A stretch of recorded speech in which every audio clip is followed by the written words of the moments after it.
classes does my kid have to take to graduate from high school in California? This is a question I get all the time. I'm Jacqueline. This is homeschoolhangout.xyz. And if you like these kinds of California-specific education videos, do me a favor, thumbs up, like, subscribe, buy me a coffee, all the things, and let's get into it. So like I said, I get asked this question all the time. First thing, you're a private school in the state of California, you can do what you want. Seriously, you can do what you want. But if you're like me, I wanted to make sure that I was at least hitting the state guidelines. This is actually going to be the first of 3 videos. This one is covering what the state's minimum high school graduation requirement is. Other videos will touch on what the CSUs want kids to take in high school in order to go to their colleges, and then another one on what the UCs want. So when they're all published, hopefully I'll have them all linked up here, but this is the first one. So I just have to say, though, you are not bound by this. This is merely given to you for educational purposes. Get it? Education. Ha ha ha. So this is called the minimum high school graduation requirement because this is what is required by the California Department of Education for any public high school to graduate a student. Those districts, they can put additional requirements on top of that. And I know many do. And so if you go, but wait a minute, my high school said I had to do this, and that high school says you have to do that, what's actually true? This is the actual state requirement. It says everywhere except for where local school boards can add to it. So, and as I go through, I'll talk a little bit about some of those that I know.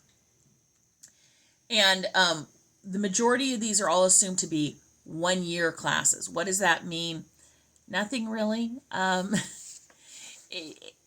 not a big one for saying it's the amount of time you're in a seat. I'm more over like what information you cover. So let's get into it.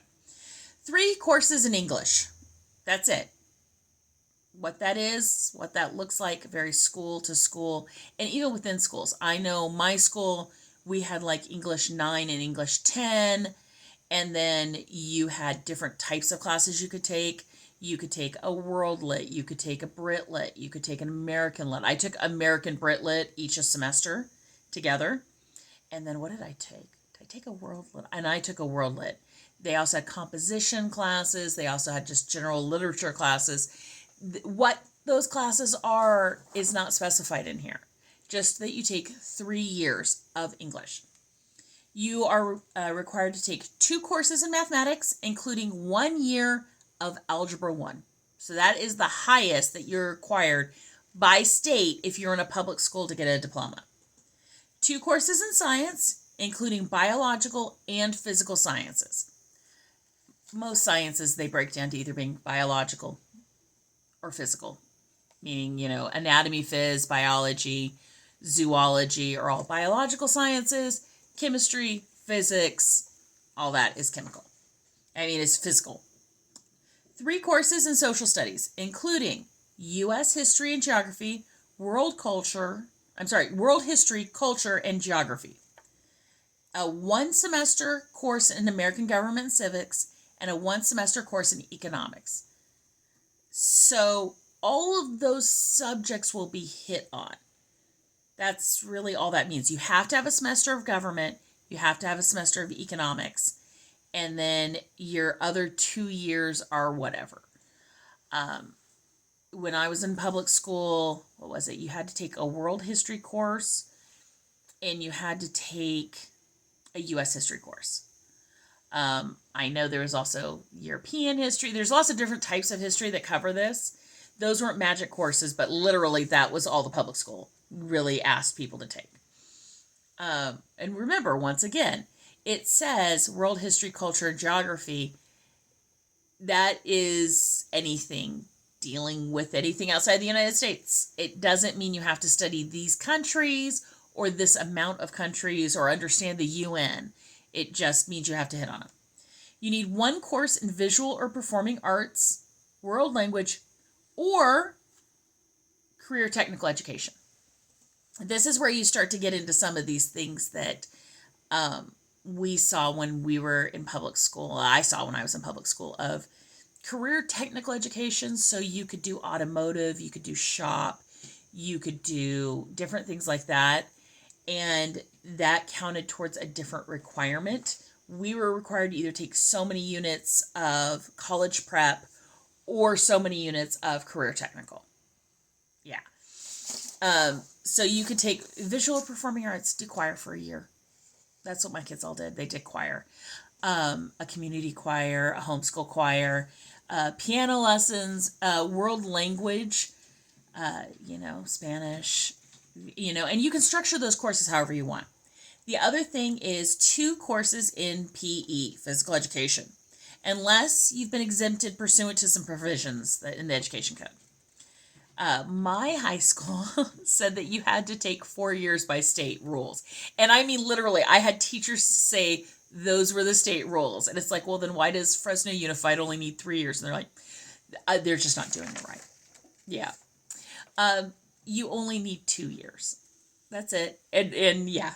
And what that is totally nothing. I'm looking at this. If you've got a student who's graduating in 2029 to 2030 or on, they will have to take an ethnic studies semester course. That is also becoming the rule in colleges.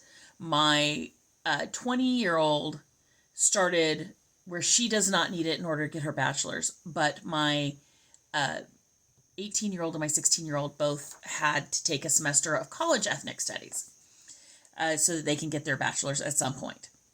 But that isn't even for students until you've got ones that are graduating in 2029. So if you're looking at that. Let's see what your other things is. They say basically your local governing board of the LEA, which is, I think it's local educational group, with the active involvement of parents, administrators, teachers, pupils, shall adopt alternative means for pupils to complete the prescribed course of study, which may include, and it says like, you can have to do a practical demonstration. You might have to do supervised work experience. You might do career technical education. And I am reading off of the California standards right now. Independent study, interdisciplinary study, credit earned at a post-secondary institution. We call that dual enrollment, or special enrollment is what Clovis Community and Fresno Community call it. Dual enrollment is actually like special high school classes in our area, but yeah, every school district calls it different. My kids are special enrollment, which means they take a regular college class and they get credit for both high school and college. That's it. Yeah, that's it. Get your kid through Algebra 1, and they've met the minimum high school requirement for California Department of Education. A semester of economics, a semester of government, 3 courses in English. This is it. Seriously, that is it. That is all you need to do to meet the public school. So let's just count this out, because I know I was in public school 4 years, 6 classes a year. In reality, you need, 3 English courses, 2 math courses, 2 science courses, 3 social studies, 3 years in social studies, and 2 PE classes. That's 12 classes, people. 12 classes in 4 years. And I was taking 6 a year. Most kids are taking 6 a year, which explains how you can have kids who have class periods off. Because I think it was my senior year I had last period off. But that's it. You can do this. I am telling you, you can do this. Now, make sure that you look out for, or they'll be linked, the classes that the college systems want in order for your children to start there as freshmen. That is different. And I always tell people, you are not bound by the public school's requirements for high school graduation, but figure out what you want to be able to set your child up for and tune in your education to that. So next up will be the California State University system, followed by the University of California system. And that'll be a little bit more interesting and possibly a little closer to what you guys are familiar with. But that's it.